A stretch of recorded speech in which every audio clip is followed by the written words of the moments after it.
ዓለማችን ትንፋሿን ውጣለች። የጦርነት ነጋሪት ድምጽም ከምስራቅ እስከ ምዕራብ እያስተጋባ ነው። የዓለም ኢኮኖሚ የደም ስር በሆነው የሆርሙዝ የባህር ሰርጥ ላይ የተጣለው ያልተጠበቀ የአሜሪካ የባህር ኃይል እገዳ በመካከለኛው ምስራቅ ሰማይ ላይ የጥፋት ዳመናን አጠልቷል። ጫናው ያላንበረከካት ኢራን ጠላት በህልሙ እንኳን የማያስባቸውን ሚስጥራዊና ገዳይ የጦር መሳሪያዎቿን ከካዝናዋ ልታወጣ መዛቷ፣ በሌላ ግንባር ደግሞ የእስራኤልና የሂዝቦላ ደም አፋሳሽ ፍልሚያ የሊባኖስን ምድር እያነደደው መገኘቱ የዓለምን ልብ ትርታ እያፋጠነው ይገኛል። የቤጂንግና የሞስኮ ከቴህራን ጎን መሰለፍ ፍሬ አልባ ሆኖ የተበተነው የኢስላማባዱ የሰላም ድርድር እንዲሁም ከነጩ ቤተ መንግስት እስከ ቫቲካኑ ርዕሰ ሊቃነ ጳጳሳት የተዘረጋው የዲፕሎማሲና የፖለቲካ ሽኩቻ ነገሮችን ከድጦ ወደ ማጡ እየወሰዳቸው ነው። በዚሁ የጂኦፖለቲካዊ ትኩሳት ምክንያት የዓለም የነዳጅ ገበያ ጣሪያ ሲነካ የየቤቱ ሸማች የዚህ የልዕለ ኃያላን ጦርነት ቀጥተኛ ሰለባ መሆን ጀምሯል። የዲፕሎማሲ በሮች እየተዘጉ የጥፋት መንገዶች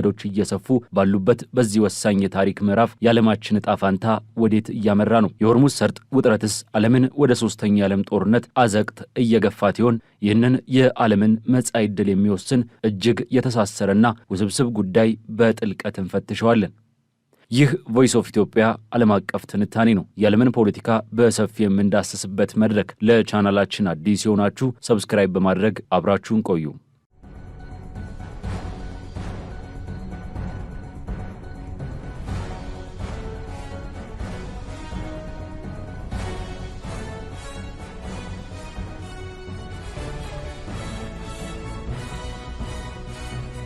ዓለማችን በአሁኑ ሰዓት በአንድ በኩል በዲፕሎማሲያዊ ሽኩቻ፣ በሌላ በኩል ደግሞ በማንኛውም ሰዓት ሊፈነዳ በሚችል የጦርነት አፋፍ ላይ ትገኛለች። ታዲያ እዚህ ላይ ልብ ልንል የሚገባን ትልቁ ጉዳይ የሁለቱ ልዕለ ኃያላን ሀገራት ማለትም የአሜሪካና የኢራን ፍጥጫ እንዴት ከመካከለኛው ምስራቅ አልፎ የዓለምን የልብ ትርታ እያጠፋው እንደሆነ ነው። እስቲ ነገሩን ከመነሻው እንየው። የዩናይትድ ስቴትስ ፕሬዝዳንት ዶናልድ ትራምፕ በድንገትና ማንም ባልጠበቀው መልኩ በሆርሙዝ የባህር ሰርጥ ላይ የባህር ኃይል እገዳ መጣላቸውን ተከትሎ ነው ውጥረቱ ጣሪያ የነካው። እውነታውን ለመናገር የሆርሙዝ ሰርጥ ማለት ለዓለም የነዳጅ አቅርቦት ልክ እንደ ደም ስር ነው። ከዓለም የነዳጅ ፍጆታ ውስጥ እጅግ ከፍተኛውን እጅ የሚያልፈው በዚሁ ሰርጥ በመሆኑ ይህ እገዳ የአንድ ሀገር ጉዳይ ብቻ ሳይሆን የሁሉም ሀገራት የኢኮኖሚ ህልውና ፈተና ሆኗል። ፕሬዝዳንት ትራምፕ ይህንን ውሳኔ ሲያሳልፉ የኢራንን ኢኮኖሚ ለማሽመድመድና ወታደራዊ አቅሟን ለማዳከም በማሰብ እንደሆነ በግልጽ ተናግረዋል። አልፎ ተርፎም 158 የሚሆኑ የኢራን የባህር ኃይል መርከቦች ሙሉ በሙሉ ከጥቅም ውጭ መሆናቸውን በመግለጽ ቀሪዎቹ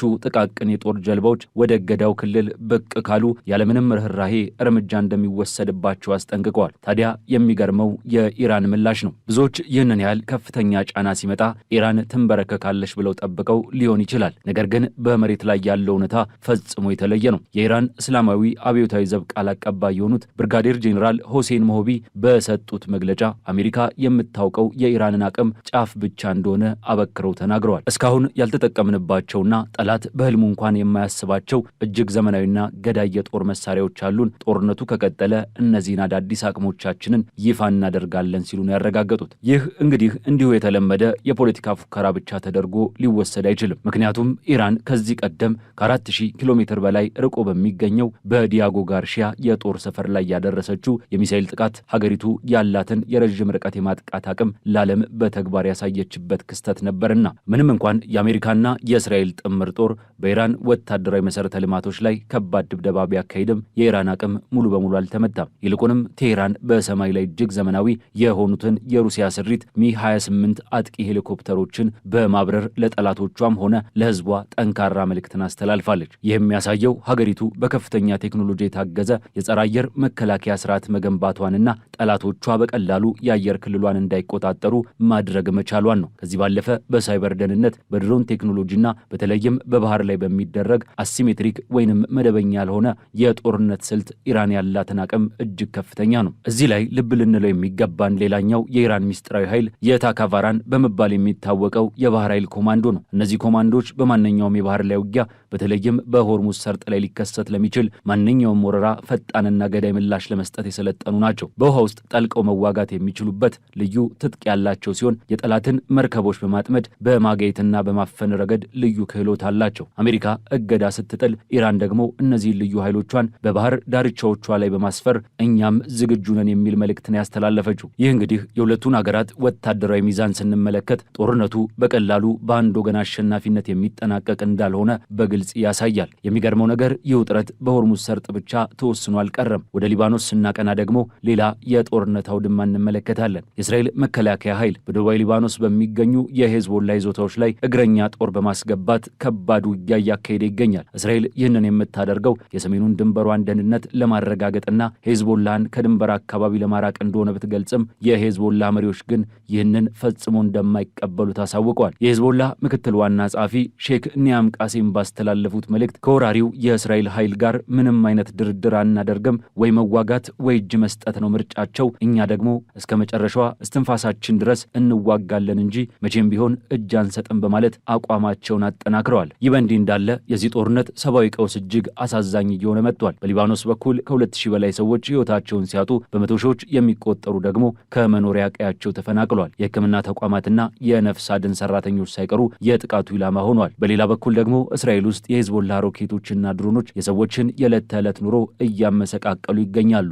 ይህ የሁለትዮሽ ጥቃት ንጹሐንን ክፉኛ እየጎዳ ሲሆን የዓለም አቀፉ ማህበረሰብም ይህንን ለማስቆም የሚያደርገው ጥረት እስካሁን ፍሬ አላፈራም። እንግዲህ አስቡት፣ ይህ ሁሉ እልቂትና የኢኮኖሚ ቀውስ እየተካሄደ ባለበት ሰዓት ዲፕሎማሲው ምን እየሰራ ነው ብለን መጠየቃችን አይቀርም። በፓኪስታን እስላማባድ የአሜሪካና የኢራን ልዑካን ያደረጉት የሰላም ድርድር ያለምንም ስምምነት መበተኑን ሰምተናል። የአሜሪካ ምክትል ፕሬዚዳንት ጄዲ ቫንስ እንደገለጹት ኢራን የኒኩለር መርሃ ግብሯን ለማቋረጥ ፈቃደኛ ባለመሆኗና አሜሪካ ባቀረበቻቸው ቅድመ ሁኔታዎች ላይ ስምምነት ላይ ባለመደረሱ ድርድሩ ከሽፏል። በኢራን በኩል ደግሞ የአሜሪካ ጥያቄዎች የሀገሪቱን ሉዓላዊነት የሚጋፉና ፍጹም ተቀባይነት የሌላቸው ናቸው በሚል ውድቅ ተደርገዋል። ይህ የዲፕሎማሲ ውድቀት የጦርነቱን አድማስ ይበልጥ ሊያሰፋው እንደሚችል በርካቶችን እያሰጋ ይገኛል። ወደ ሌላኛው የዓለማችን ጥግ ስንመለከት ደግሞ የቻይናን ጠንካራ አቋም እናገኛለን። ታዘባችሁ አይደል ቻይና እንዴት በጉዳዩ ላይ ጣልቃ እንደገባች? የቻይና የውጭ ጉዳይ ሚኒስቴር የአሜሪካ የባህር እገዳ ህገወጥና የባህር ላይ ውንብድና ሲል ነው የኮነነው። ቻይና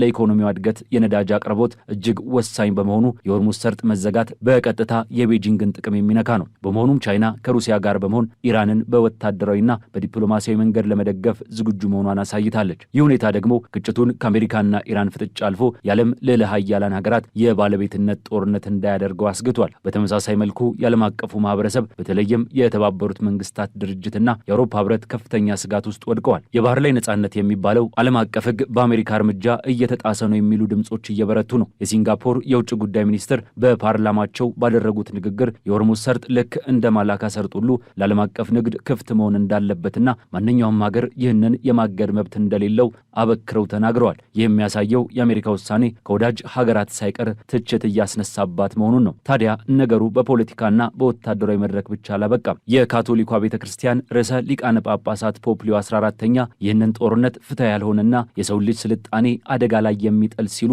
አውግዘውታል። የጦር መሳሪያ ምልኮና የኃይል እርምጃ መፍትሄ እንደማያመጣ ገልጸው ሁሉም ወገኖች ወደ ሰላም እንዲመጡ ጥሪ አቅርበዋል። ነገር ግን ፕሬዚዳንት ትራምፕ የፖፑን ንግግር በጸጸት ከመቀበል ይልቅ ፖፑን ከውጭ ጉዳይ ፖሊሲ ላይ ደካማና አላዋቂ ሲሉ በማህበራዊ ሚዲያ ላይ ዘልፈዋቸዋል። ይህ የቃላት ምልልስ ደግሞ በአሜሪካ ውስጥ በሚገኙ የካቶሊክ እምነት ተከታዮችና ፖለቲከኞች ዘንድ ከፍተኛ መከፋፈልን ፈጥሯል። የሃይማኖትና የፖለቲካ መሪዎች ፊት ለፊት ሲላተሙ ማየት የችግሩን ጥልቀትና ውስብስብነት ይበልጥ ያጎለዋል። ምን መሰላችሁ? ሌላው እጅግ አስገራሚውና የብዙዎችን ልብ የነካው ክስተት በኢስላማባዱ የድርድር ጠረጴዛ ላይ የታየው የስነ ልቦና ጦርነት ነው። የኢራን ልዑካን ወደ ስብሰባ አዳራሽ ሲገቡ ባዶ እጃቸውን አልነበረም የገቡት። ይልቁንም በአሜሪካና እስራኤል ጥምር ጥቃት በሚናብ ከተማ ትምህርት ቤት ውስጥ የተገደሉ 168 ንጹሐን ሕፃናትን ፎቶግራፎችና ደም የነካካቸው የትምህርት ቤት ቦርሳዎችን በአውሮፕላናቸው ወንበሮች ላይ አቅፈው ነበር የመጡት። የድርጊት አሜሪካውያን ተደራዳሪዎች በተለይም የፕሬዝዳንቱን የቅርብ ሰዎች በሞራልና በህሊና ፍርድ ቤት ለማቆም የተደረገ እጅግ ረቂቅ የዲፕሎማሲ ስልት ነው። አያችሁ አይደል? ኢራን ጠላቶቿን የምትፋለመው በመሬት ስር በደበቀቻቸው ሚሳኤሎቿ ብቻ ሳይሆን የዓለምን ትኩረት ሊስብ በሚችል የስነ ልቦናና የሞራል የበላይነት ጭምር መሆኑን በሚገባ አስመስክራለች። እስኪ ደግሞ ወደ ወታደራዊ ሚዛን እንመለስና አንድ እውነት እንነጋገር። የአሜሪካ የስለላ ተቋማት ሳይቀሩ በግልጽ እንዳመኑት ተደጋጋሚና ከባድ የአየር ድብደባዎች ቢካሄዱም የኢራን አቅም ሙሉ በሙሉ አልተሰበረም። ሪፖርቶቹ እንደሚያሳዩት ቴህራን አሁንም ድረስ ከ1000 የሚበልጡ የባለስቲክና የክሩዝ ሚሳይሎችን በግዙፍ ተራሮች ስር በገነባቻቸው የተጠናከሩ የምድር ውስጥ ከተሞች ደብቃ ትገኛለች። እነዚህ በማንኛውም ሰዓት ሊተኮሱ የተዘጋጁ ገዳይ መሳሪያዎች የአሜሪካንና የእስራኤልን የጦር ሰፈሮች ከመቅጽበት የማውደም አቅም አላቸው። ይህ የሚያሳየን የኢራን የመከላከል ስትራቴጂ የተገነባው በግልጽ በሚታይ ኃይል ላይ ሳይሆን ጠላትን በሚያደክም ትዕግስትና ያልተጠበቀ አጸፋዊ ምላሽ ለመስጠት በሚያስችል መደበኛ ያልሆነ የጦርነት ጥበብ ላይ መሆኑ ነው። ታዲያ አሁን ያለንበት ሁኔታ እውነተኛ ሰላም ነው ብላችሁ ታስባላችሁ? በፍጹም። ይሄ እኮ ልክ ሊፈነዳ እንደተቃረበ ፈንጂ በዝምታ የታጀበ እጅግ አደገኛ የሽግግር ጊዜ ነው። የኢራን ከፍተኛ የጦር መኮንኖች ጦራቸው ሙሉ የውጊያ ዝግጁነት ላይ መሆኑንና ጣቶቻቸው ምላጫቸው ላይ እንዳለ በይፋ አስጠንቅቀዋል። በሆርሙዝ የባህር በር ላይ የተጣለው የአሜሪካ እገዳ የኢራንን የኢኮኖሚ ጉሮሮ እያነቀው ቢሆንም ቴህራን ግን ይህንን ጫና ወደ ከፋ የጦርነት አውሎ ንፋስ ከመቀየር ወደ ኋላ እንደማትል እያሳየች ነው። የሁሉ ፍጥጫ